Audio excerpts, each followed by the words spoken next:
everybody, and welcome to this edition of HCAM Sports Talk. In just a moment, we'll be joined by Jared Keene, Andy Barron, and Steve Watson. But right now, here are the latest happenings in Hiller sports.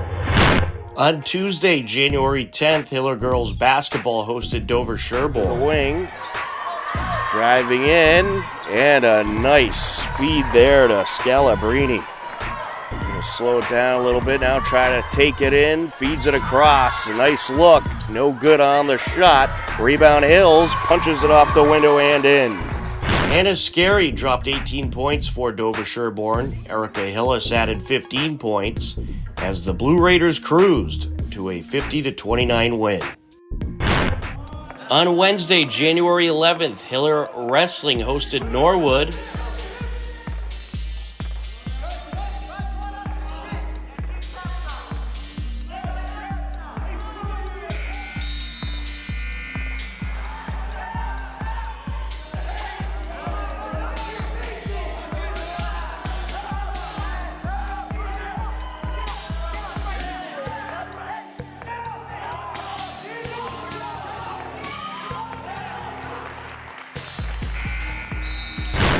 The Hillers took the win 44-27 and improved to 3-1 on the season. Also on Wednesday, boys hockey hosted Dedham. The Hillers got things started in the first period. And we have a score in this game. Hillers have had some good-looking shots in this first period. Speaking of that, Manser sends it wide. Back to the blue line now. Manser sends it across. Mara approaching. Takes it, and he'll put it in! That'll make it 2-0 Hillers. Pavitt Mara. The Hillers added more in the second period. And there's a shot turned away by Carranza, and then it's put in! Off the rebound, able to put it in. That is going to be, I believe it was Mara off the rebound.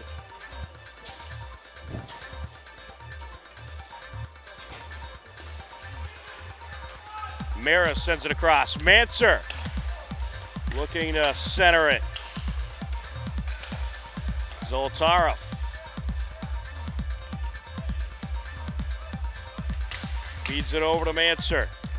Out to Mara, who takes the shot turned away. Loose puck. McPherson trying to stuff it in, and it will get through. And I believe it was Carranza getting a piece of it to knock it in. And that makes it 4-0 Hillers. Hillers took the win 7-0 and improved to 7-2-0 on the season. On Thursday, Hiller Alpine Ski hit the slopes along with several other teams. Here's a look. The blue course is 119, Alex Shaw from Shrewsbury.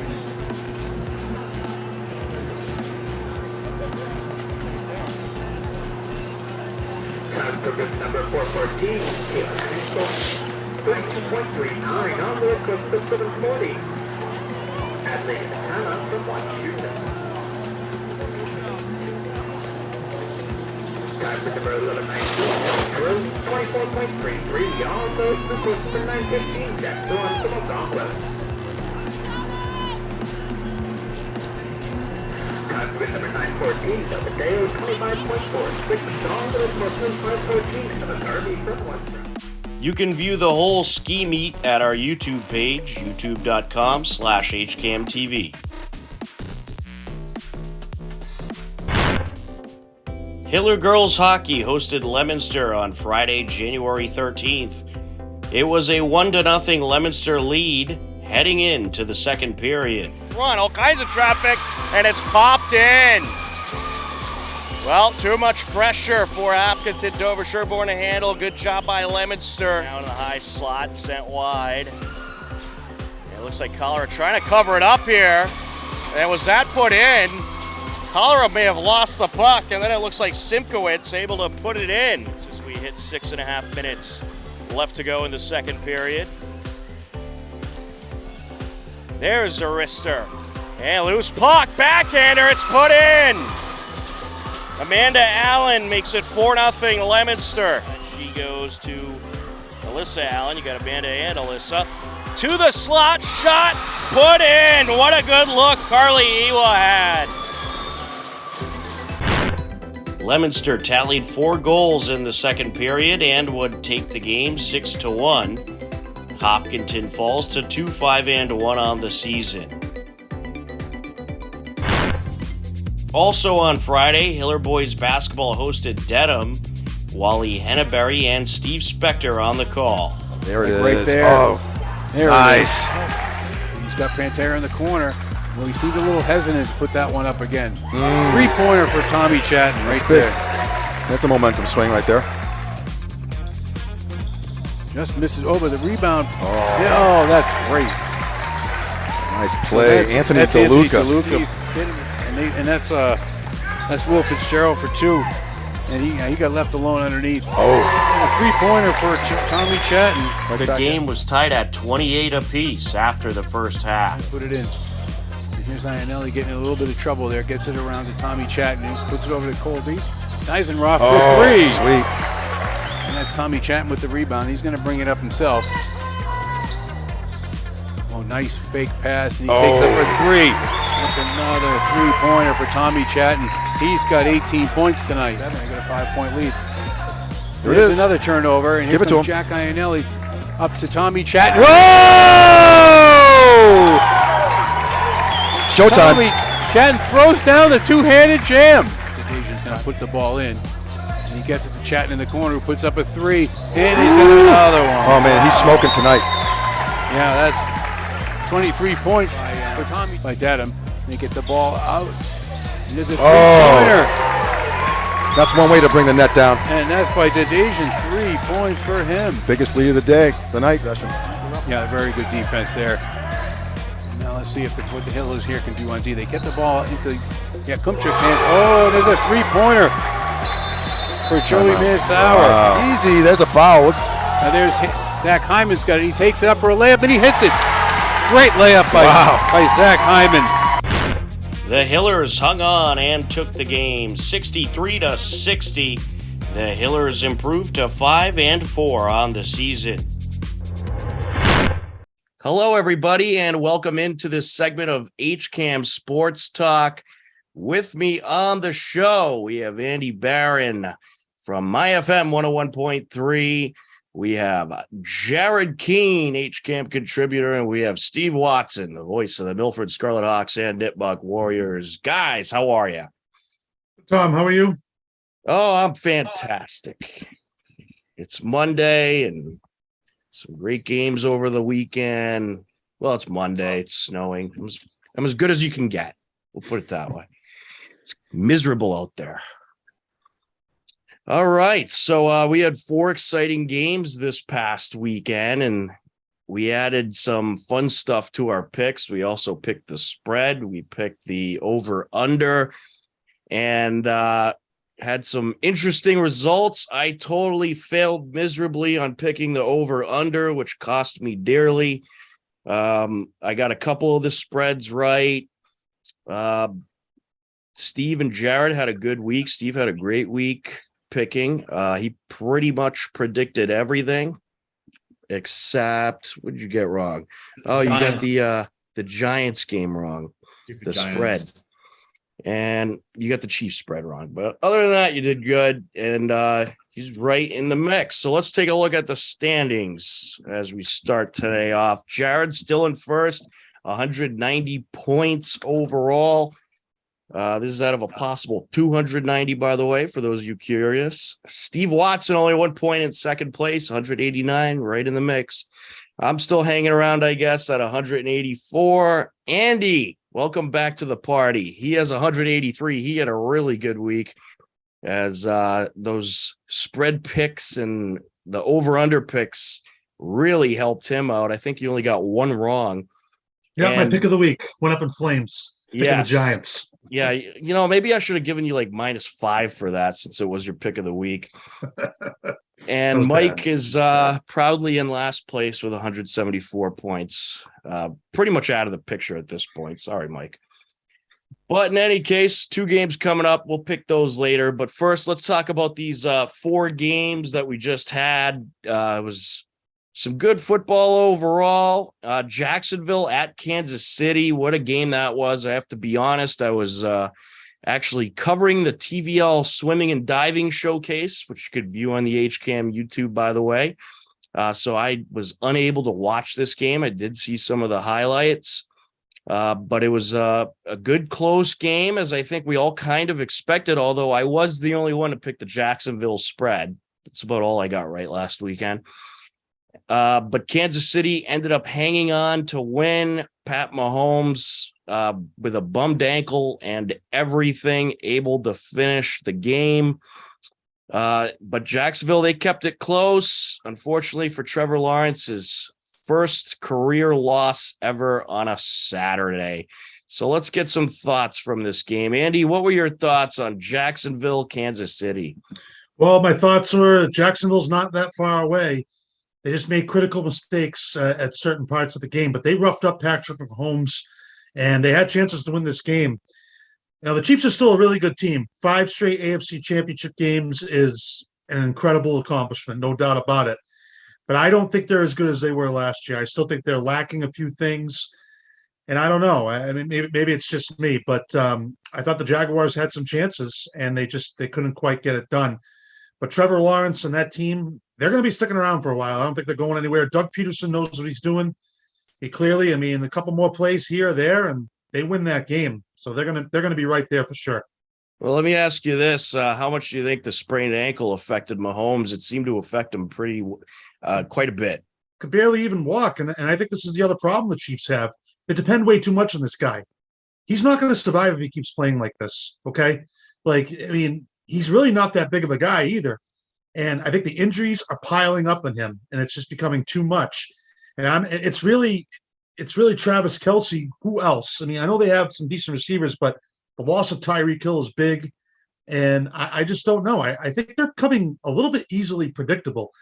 And he makes some throws, and I'm just like, what are you doing? It's almost like he tries to do way too much. But the Jaguars roughed him up.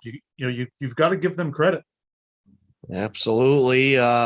They hung in there and almost came away with it in the end, but Kansas City proved to be a little too much. Steve, any thoughts on Jacksonville, Kansas City? The Jaguars have much improved over the last few years. They certainly have a bright future.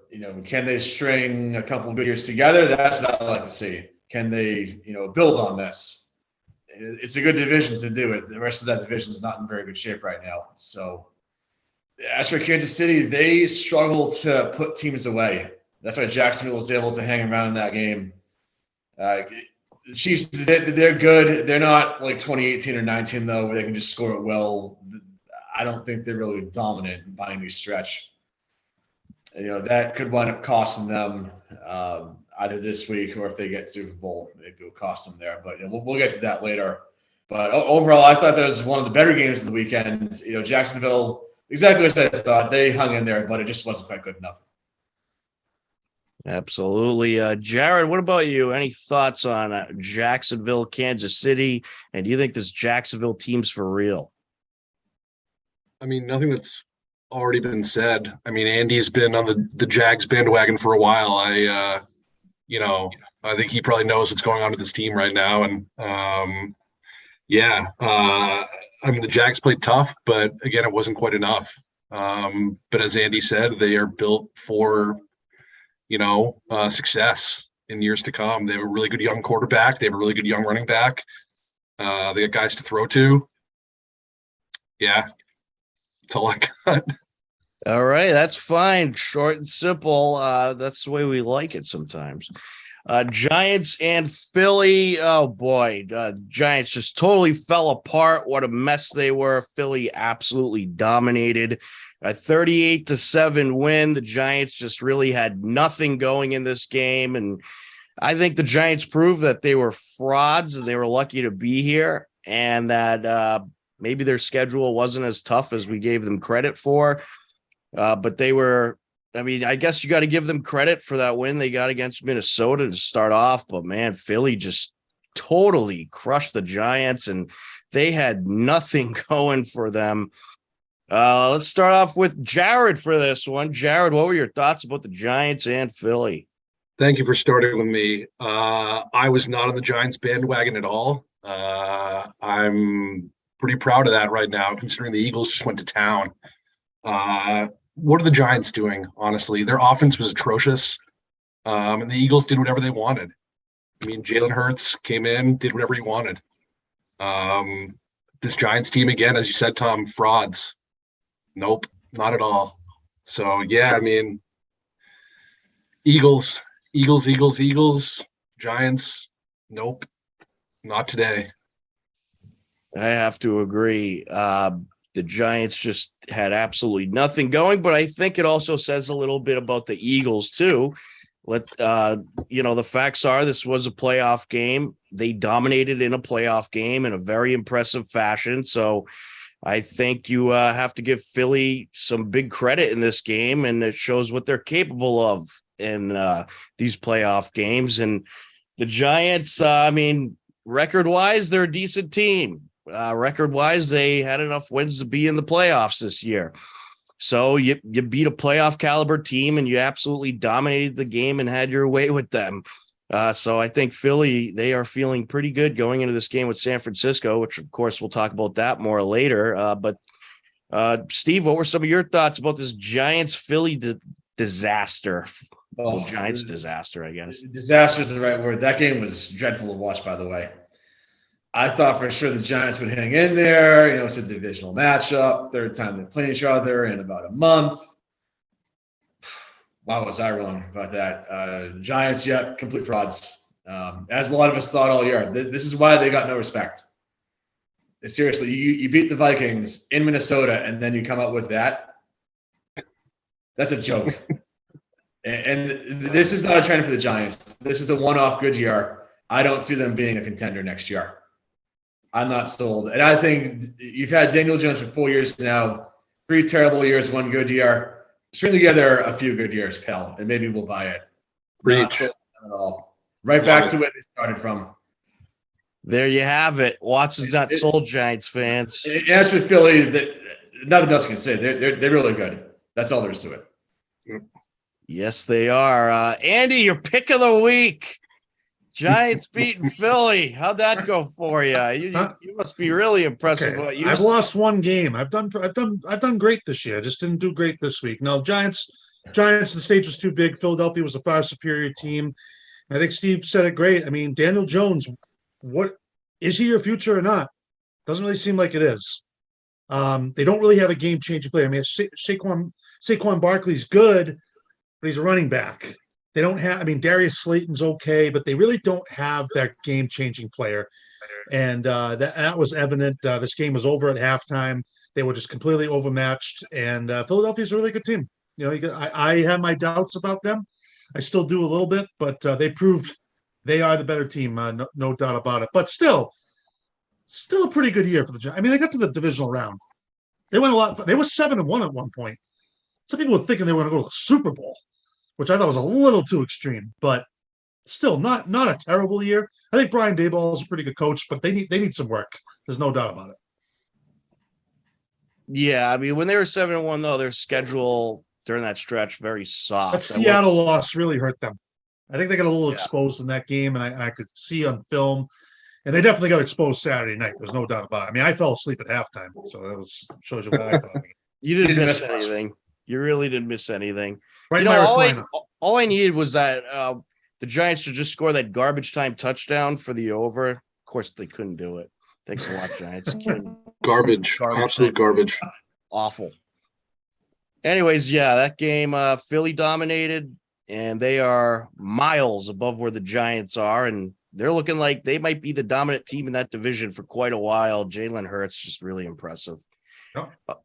All right, moving on to the Sunday games. We'll start off with Cincinnati at Buffalo, 3 p.m. start in snowy Buffalo, but I'll tell you what, the snow did not slow the Bengals down. 2 touchdowns right off the bat. And boy, did they have the most perfect first quarter I think you could ever have. They fell a little flat in the second quarter, and the Buffalo defense started to amp up a little, but Cincinnati picked it right back up in the second half and walked away with this victory pretty easily, a 27-10 final. I know we were all a little disappointed. We were expecting a nice shootout. But Cincinnati, it's funny because I didn't think that I would be sitting here saying that it was their defense that was the most impressive thing about Sunday's game. Their defense was absolutely fantastic against Buffalo. And I think this Bengals defense, you have to give them huge credit. And I'll tell you what, I'll talk more about this later, but this team, I said it before, I'll say it again. They are the best built team in the AFC, maybe the NFL. You could also argue the 49ers, but they showed how well built they are on both sides of the ball, and they dominated what is a very good Buffalo Bills team, and they totally shut down Josh Allen, who just could not get anything going. And Buffalo's receivers, they did have a number of bad drops. That didn't help them either, but very impressive performance by the Bengals, who I think are just white hot at the exact right time. Steve, we'll let you start off with this one. What were your thoughts about the Cincinnati-Buffalo game? I did pick the Bengals to win. I thought it'd be a close game, though. And I did not expect Cincy to just totally manhandle the Bills. It wasn't really even a contest. And I think the Bills got exposed in a big way. They have to rely on Josh Allen if they're going to win a big game in the regular season or a playoff game. And if relying on one player all the time is the difference between you winning and losing, then maybe you're just not that good. That's really my take on that. I think the Bills very overrated. Point differential was out of this world, number 1 by a wide margin, but they're not great in close games, and they got absolutely destroyed yesterday. They got exposed in a big way. And make no mistake, teams that are preparing for them next year are going to look at that tape from yesterday. That's how you beat the Bills. Absolutely. And, the criticism in the past about the Bills has been that not that they couldn't play good in close games, but that they couldn't win in close games in the playoffs. But this wasn't even a close game. The Bengals really exposed the Bills here, and they might have wrote the playbook on how to stop Josh Allen, because Absolutely. I don't know.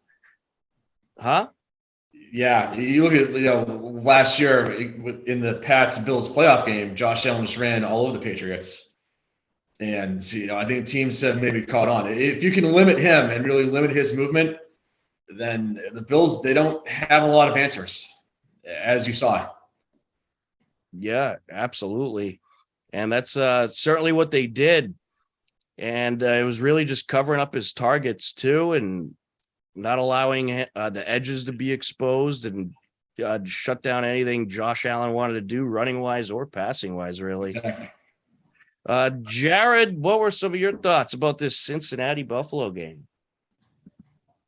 I think first, again, Steve hit it on the head with Josh Allen and this team. I think this game showed, again, how many times probably Josh Allen has saved them. And in a game where Josh Allen doesn't play well against a good team, this team gets exposed. And that's exactly what happened. Again, the Bengals D deserves a lot of credit. Played a really strong game. But yeah, you can't even really blame the conditions. Buffalo plays in these conditions all the time. And Joe Burrow was the one that came out, was hot early, efficient, getting the ball downfield. Bought some time, found Chase for a touchdown right away. Bam. This Bengals team is really, really good. I'm probably going to pick them against KC, early spoiler. Or I think I am picking them against KC, early spoiler. But yeah, Joe Burrow, this team is good. This team is really, really good. And again, they exposed the Bills. Absolutely. And I think in the playoffs, this is the classic example of it's not about just a good offense. It's not about just a good defense. It's about a good all-around team. And that's what the Bengals are. Andy, what were your thoughts? Bengals are the better team. It's Bengals and Chiefs, and it's everyone else. The Bills aren't there. Joe Burrow just cemented himself. He's better than Josh Allen. You can't argue it anymore. It's Mahomes, it's Burrow, and then maybe it's Josh Allen and who else after that. But the Bills, where do they go from here? Like this is a bad loss for the Bills. I mean, you're at home. You know, I mean, this is a chance to really, really. What is this now? Their fourth straight divisional game loss. It's not good, and yeah, it's just not good. And the Bengals defense very underrated. But the biggest difference, I think I told you all this yesterday, it's the Bengals offensive line. They are night and day better than they were last year, and they really don't have a lot of like home names on that team. But listen, when you got Burrow, Joe Mixon, and Jamar Chase, I mean that's a tough trio to beat. Joe Mixon ran hard yesterday too. Joe Mixon was really good. solid. He's good. I mean, he is so tough to bring down. Like he's so underrated. He kind of reminds me a little bit of Corey Dillon. Like he's good. Like I'm not saying he's maybe that good, but he's a really good back. And Jamar Chase, I mean, this guy is he's completely taking his game to another level. I don't know how you defend him, really. Is there anybody in the Chiefs that can stop him? Like I don't think there is. Even Perini had a couple of good runs. I think Perini could be a number one in a lot of places, but yeah. And you got Tyler Boyd, the solid veteran wide receiver, T. Higgins. I mean, they've got so many. This Bengals team is built to win a Super Bowl, and it's really amazing what Joe Burrow is doing. Like I don't see Cincinnati ever letting him go. He is the future of that team. I think T. Higgins is the perfect complement to Jamar Chase too. T. Higgins goes over the middle. He's tough. He's big. He's physical. Perfect 1-2 combo. And I'm glad you mentioned the O-line because they dominated in the trenches today on both sides of the ball. The D-line was great too at putting pressure on Allen and not letting the Bills establish their running game, but they dominated both sides of the ball in the trenches. So big credit to the Cincinnati line as well. But what an impressive win over what I do think is a good Buffalo team. And I think Buffalo, they are they're a very good team. I think they kind of slid down as the season went on, especially in those later weeks especially defensively, where they started giving up more points. They've been giving up a lot of points lately. So I wonder about that Buffalo defense. I wonder if it's as good as everyone thinks it is. Now, I don't think you could say it is. I don't think you could consider Buffalo one of the most elite defenses anymore. I think they need some work. And I think this game and a few other games that they had recently, even the one against Miami in the first round, proved that Buffalo doesn't really have that elite defense that we all thought they did. And, people want to criticize Cincinnati about the first round game and how they almost lost that. Well, you know what? That's a tough division game against Baltimore. Baltimore's always been a tough out in the playoffs. And that game's going to be gritty, and Baltimore knows how to defend Cincinnati probably better than anybody in the NFL. But hey, they still couldn't beat them. So a win's a win in the playoffs. I don't care if it's by a point or by 20 points. If you're winning in these postseason games and moving on, then you got what it takes. But the fourth and final game last weekend, Dallas at San Francisco. This was probably, in my opinion, I think the most entertaining game of the week. I think this was a great defensive, gritty battle. It kind of like old school defense type of stuff. I think Dak Prescott is never going to get to the big game ever. I think he's a total choke artist. But big credit to the San Francisco defense. They came through again, and shame on me for thinking this game was going to go over and not considering the fact that San Francisco and Dallas have very good defenses, and this game could very much be a defensive affair. But the 49ers, they're not winning necessarily because of Brock Purdy is the starting quarterback. Not that he's bad, but they're not winning it because they have the flashiest offense or the flashiest running game, although they have guys like McCaffrey and Deebo Samuel. They're winning because, like Cincinnati, they have a great all-around team. Cincinnati, obviously, a little more flashy, but the 49ers defense, I think, is hands down the best in the league.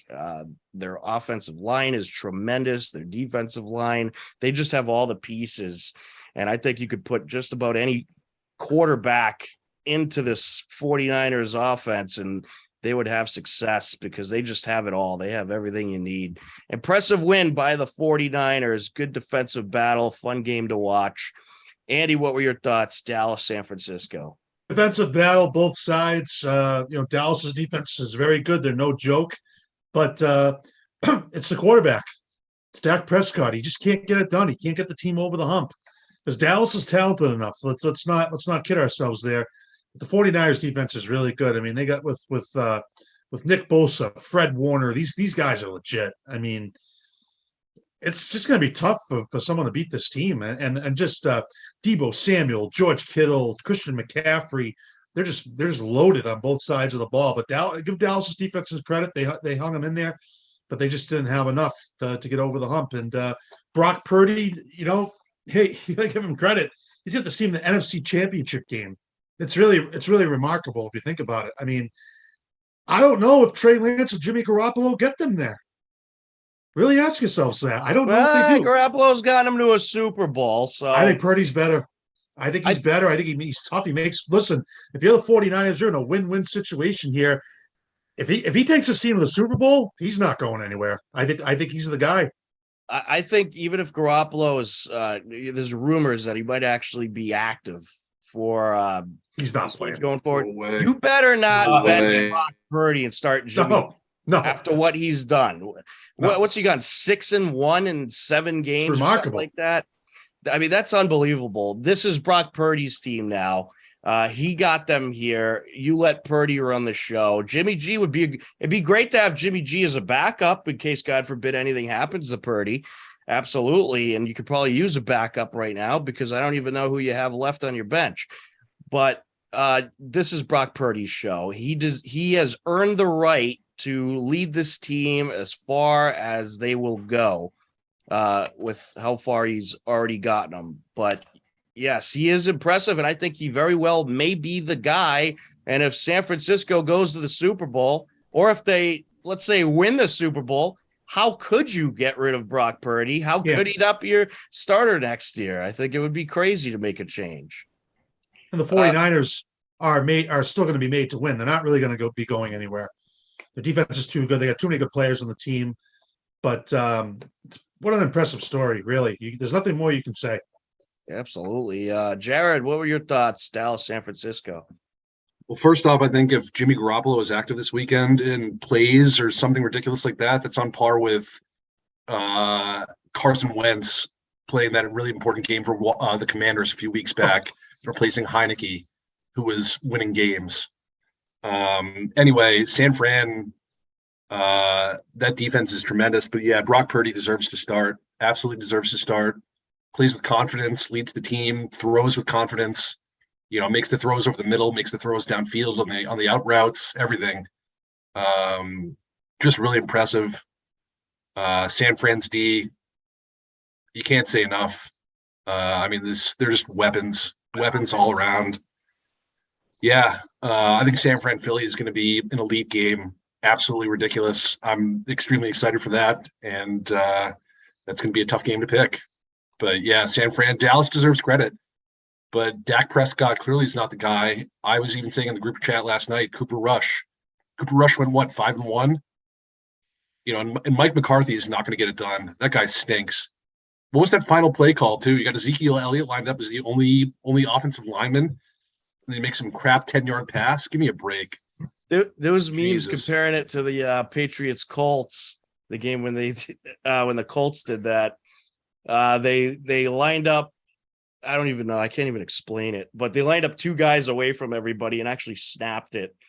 I think it was a running back or something, or it might have even been like some special teams guy, and he just got absolutely leveled. But yeah, I don't know what was up with Dallas's play calling. But it doesn't seem like Mike McCarthy's going to get fired, according to Jerry Jones. He's trash, though. He's awful.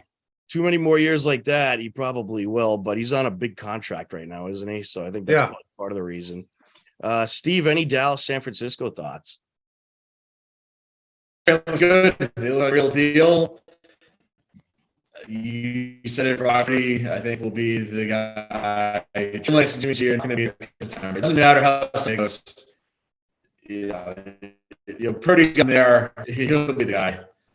As for Dallas, Dak's just a better version of like a Ryan Tannehill. Good, not great. He'll get the playoff. That's about it. He's just good enough. So, Mike McCarthy, thoughts on him are well documented. That final play call, I don't know what that was, but back to years he's been knocked out by San Fran. Back to that year, final play of the game has been, what the heck are you doing? And I think the two things in Dallas are Mike McCarthy and the talent's there. The fact they haven't gotten to a conference championship, it has to be Jerry Jones sick. It really has to. And that would have been a good clip for an internet commercial. I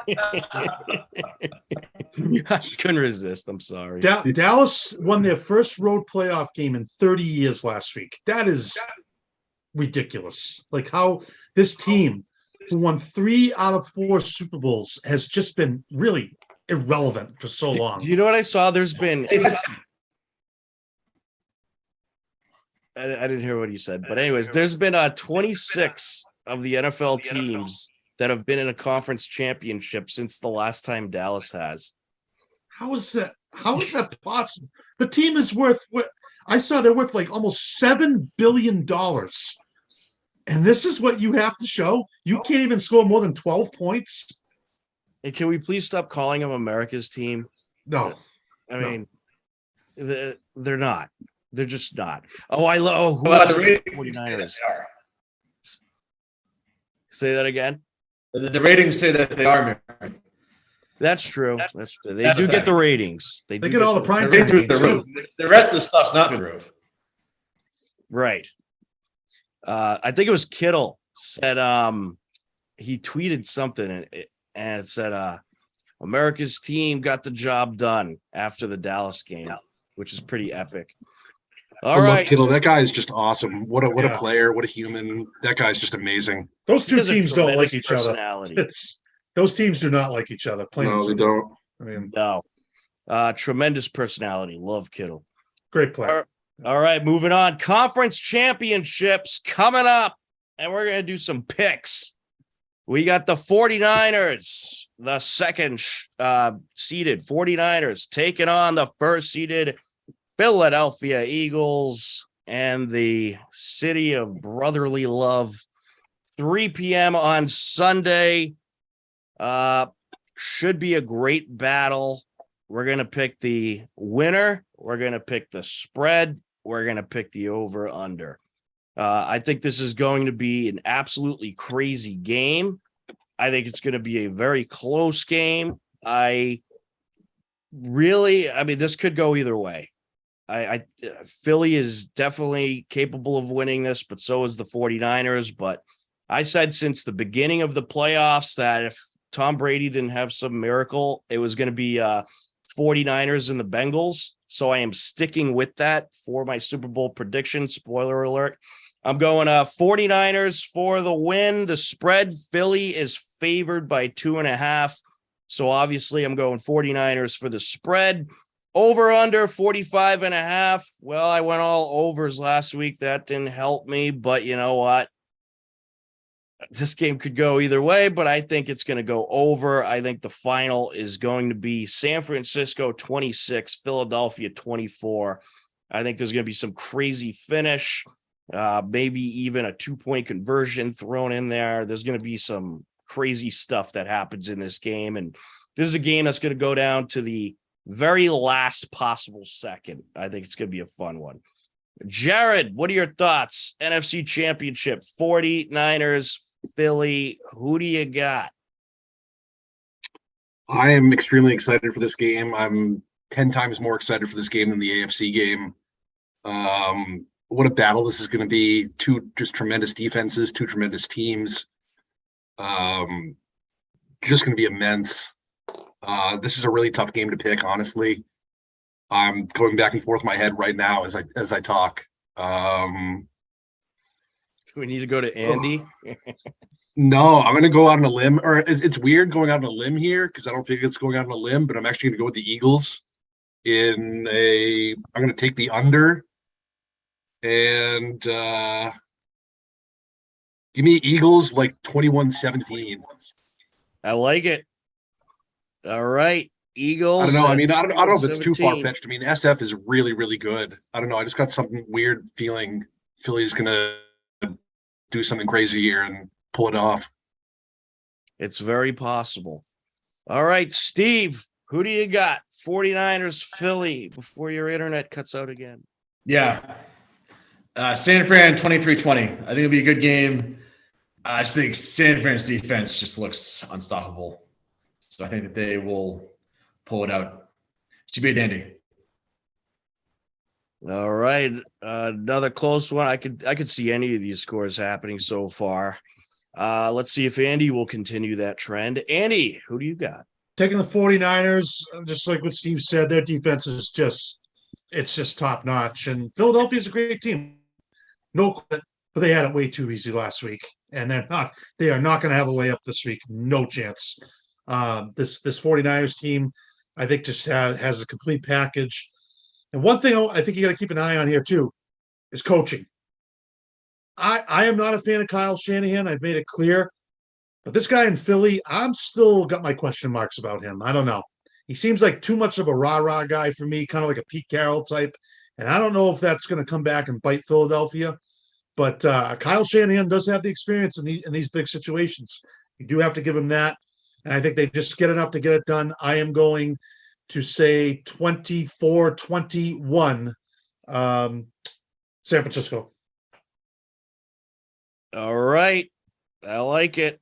So you are, wow. So the over-under is 45.5. You are right on the under. Last possible point total you can go with. And I guarantee you, Vegas is thinking 24-21. That's why it's 45.5.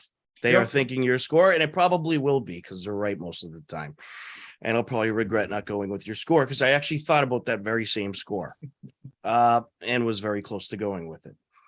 All right, moving on to and I'm the only one that went over.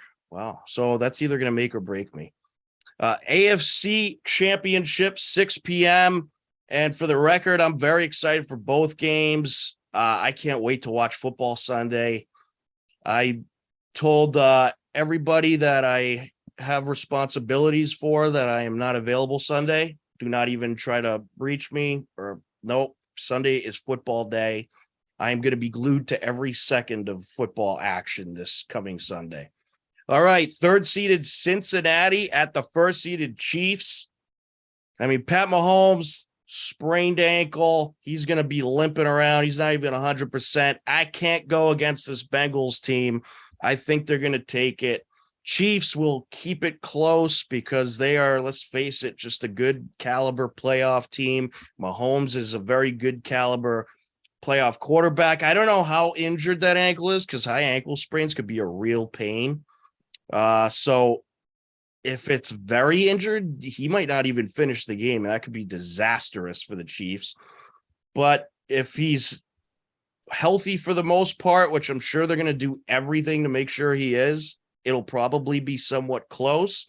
Both teams have pretty good defenses, so I think this game is going to be a 27-23 final in favor of the Cincinnati Bengals. The over-under is 47.5, by the way, so I have 50 points total, so I got the over once again. And the spread is Kansas City favored by 1 right now, and I'm sure that's going to change throughout the week, especially as we get updates about Mahomes and we see how much he's participating in practice and whatnot. But give me the Bengals to take it over the Chiefs, 27-23. Nice repeat of last year. Let's see. Andy, who do you got? What are your thoughts about this game? Going with the Bengals. They got the Chiefs number. It's just a bad matchup for Kansas City. And the Chiefs are a good team. Don't get me wrong. They're still a very good team, but how can you not take into fact of Mahomes' sprained ankle? You have to take that into consideration. Those things don't heal overnight. He's a tough player, great quarterback, no doubt about it, but Joe Burrow is locked in right now. They are not going to be intimidated going into Kansas City. They won there last year. They came back from 17 points.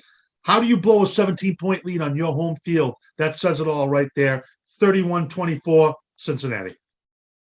Oh, Andy, you took my score. Oh my gosh. But you can go with the same one. There's no You rule go with the against same one. that. It's okay. You can go with the same I made one. it easy for you, Jared. There you go. It's true. All right, Jared.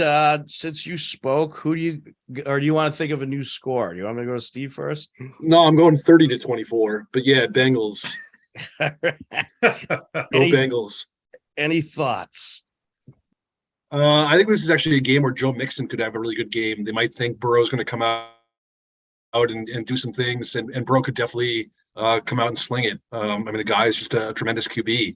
But I think this is actually a game where they could try to develop a game plan for Joe Mixon and see if they can let it rip early with him. But yeah, I think the Bengals find success. Casey's not the same team. Mahomes' injury is huge. Bengals. There's my analysis. There's my hard-hitting analysis for the day. I love it. All right, Steve, before your internet freezes again, who do you got? I hate technology, by the way. We know. I think Cincy by 2 scores. I just don't Two think scores. I love it, Steve. I love it. 33-21. I think Steve will be in control the whole way. It would be closer. I think Mahomes, he'll play, obviously, and he'll probably do pretty good, but he'll be limited. There'll be some plays that they can't run that they usually like to run. And yeah, like it was hit on earlier, the Bengals, for whatever reason, they have the Chiefs number. They're 3 for 3 in the last 13 months or so. I think it's going to be 4 for 4 after this Sunday. Great sports day on tap. Got these 2 games. The Bruins play the Hurricanes Sunday at 5. Fun day on tap. Sunday fun day. Gotta love it.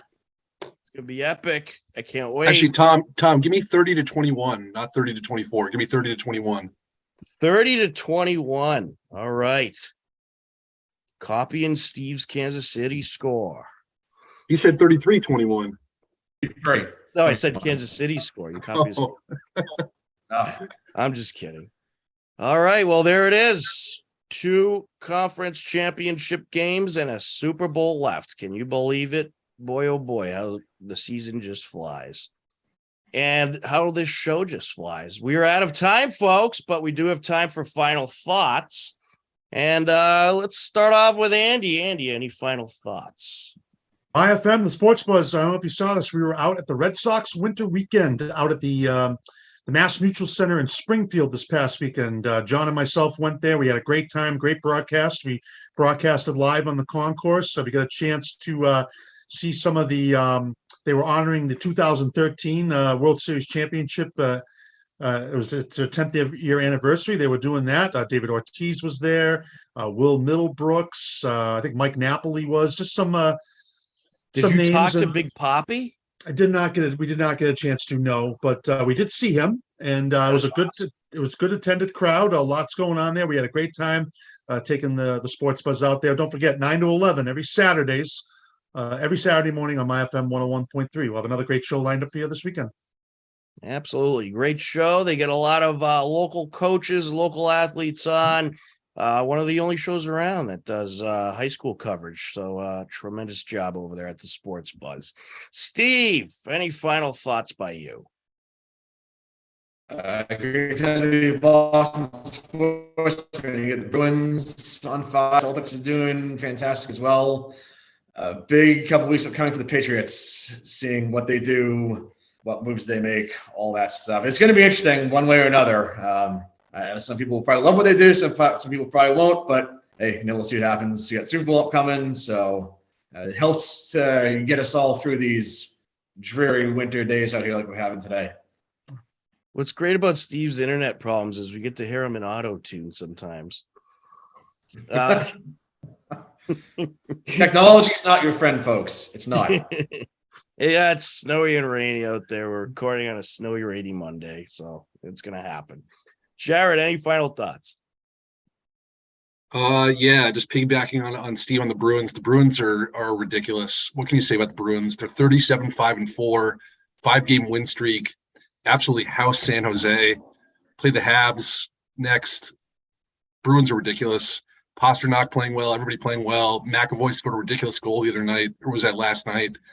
Yeah, I also on non-sports, I want to say my heart is with all the people that were killed and injured in the shooting in LA. That was horrible. Trying to celebrate the Chinese New Year, shot by a 72-year-old Asian guy. Come on. That's terrible. But yeah, also I've been watching a lot of the Australian Open. Great stuff. Love the tennis. Absolutely. Certainly terrible about what happened in California. I don't know how I missed that one. I'll have to do my research about that one, but certainly terrible. Our hearts are with California right now. My final thoughts. I had a chance to broadcast my first swimming event ever. Or actually, I did one in high school. All right. So first one since high school, but it was fun. A lot of fun. It was the TVL Swimming Showcase. Took place at Boston Sports Institute, which is a new facility in Wellesley. Beautiful place, by the way. Swimming pools, ice rinks. A lot of high school teams play there. They also have some really cool workout facilities. Awesome place. And they have like 3 or 4 restaurants in there, which is pretty neat. So if you're going to an event there, plenty of food, plenty of stuff to do. A lot of fun over at the Boston Sports Institute. But the event itself was tremendous. Some great competitors. TVL always very strong in swimming, so it was really fun to watch. Congratulations to the Westwood boys and the Norton girls who took the TVL titles. And congratulations to all the athletes who competed. It was a really great event, and swimming is not the easiest to announce, especially when they go event right after event. And they really get through these events quickly since there's so many of them, but it was tremendous. It was a lot of fun to do. We're glad we could cover it. And be sure to catch the whole broadcast on our YouTube page, youtube.com/HCAM TV, and airing on the HCAM channels. And last but not least, a whole lot of sports this week. To check out our upcoming broadcast schedule, just head over to hcam.tv. But that is going to do it for today's edition. For Andy Barron, Jared Keene, Steve Watson, I'm Tom Nappy. This has been HCAM Sports Talk. Take care. Be well. We'll talk to you again very soon. Go Bengals. On Tuesday, January 3rd, Hiller boys basketball took on Westwood. Westwood led 50-46 heading into the fourth quarter. 4-point Westwood lead. Chatton trying to change that right here, and he will. Thomas Chatton knocking it down from three-point land. Oh, we're moving at rapid pace here now. Stole it away, Cassavant. Down the lane to the rack, up and in with the left hand. He watched that. He knew that was coming. Still hard. Ball's trying to feed it across. Jacobson pulls it down. 15 on the shot clock. Earth up from the elbow. Knocks it down. Westwood hangs on for the victory and takes the game 69-61. Thomas Chatton netted 15 points for the Hillers. Cole Diesenroth had 14 points in the game for Hopkinton. Brandon Donegan led the way for Westwood with 20 points. Westwood improves to 4-4. Hillers fall to 3-3 on the season. On Wednesday, January 4th, it was a girls-boys hockey doubleheader at the New England Sports Center. Girls hockey took on Medfield. It was a scoreless game heading into the second period. Got a little tripped up there, however. Along the near side, here comes McDonald. Closing in, shot, turned away, loose puck, and it's going to be popped in. Off the deflection, it was a good battle for it, but I believe it was Kiki Matthews able to get her stick through.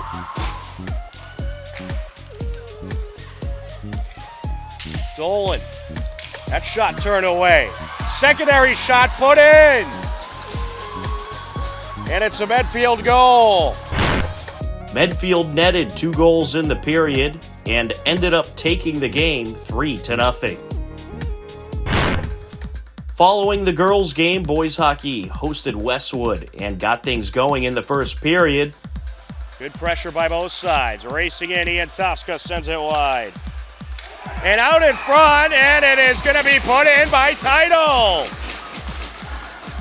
Scardino sends it over. Title pops it in. 1-0 Hillers. Comes at 1:14 left to go in the period. Hillers on the power play for the next 2 minutes.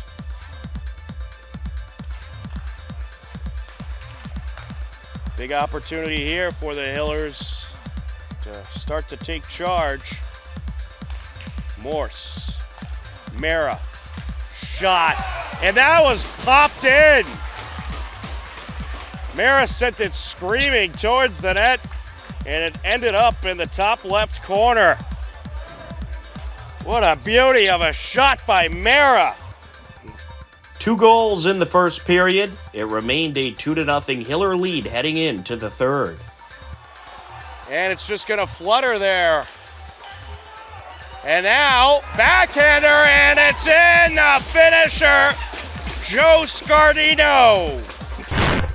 Pavitt Mara adds another goal in the third, and the Hillers take the win 3-0. Hopkinton improves to 6-1. Westwood falls to 2-2. On Thursday, January 5th, Hiller Swimming and Dive hosted Westwood. John and Maureen Belger on the call. But Davis Pishoff has pulled it out. He looks great. He had a strong turn. And then over here is a fight here in lane 1. Nice. Is that Andy?